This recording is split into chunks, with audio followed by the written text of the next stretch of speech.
I've been retired from the police force for a couple of years now, but that incident still haunts me. It was almost before I retired.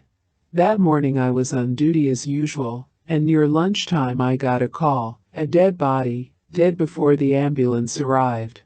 I asked the dispatcher, who died?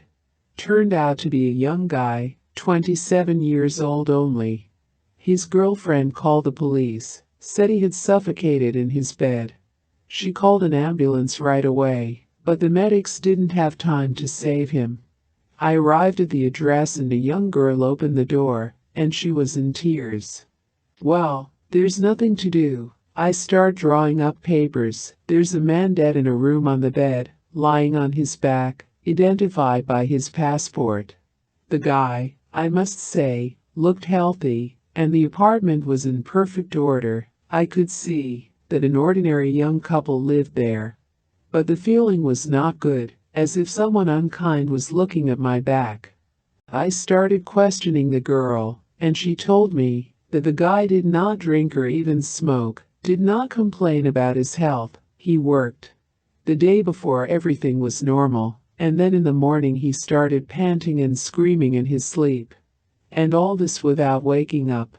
She tried to wake him up, called an ambulance, tried artificial respiration, heart massage.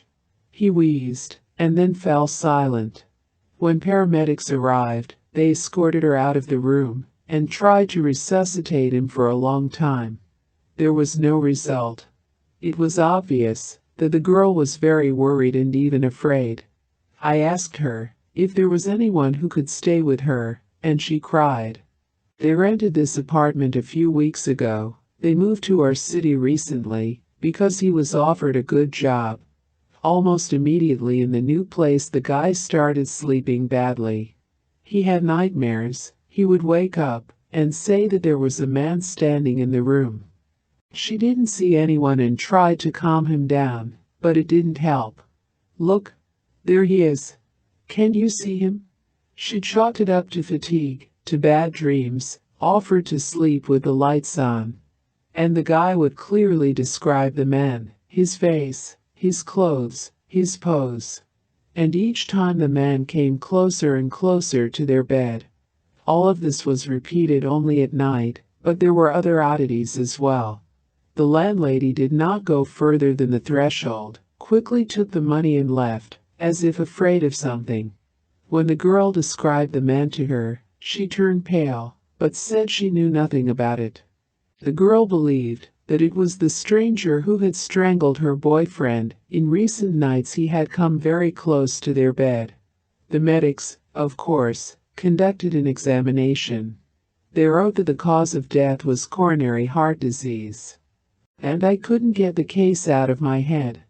I went through the archives, asked around, and found out that the owner of the apartment had hanged himself a few years earlier. He was a drug addict and looked exactly like the stranger the dead guy had seen. His sister inherited the apartment, renovated it, and rented it out. The girl moved out quickly, and no one lived there for a long time. The other night I drove by in the middle of the night.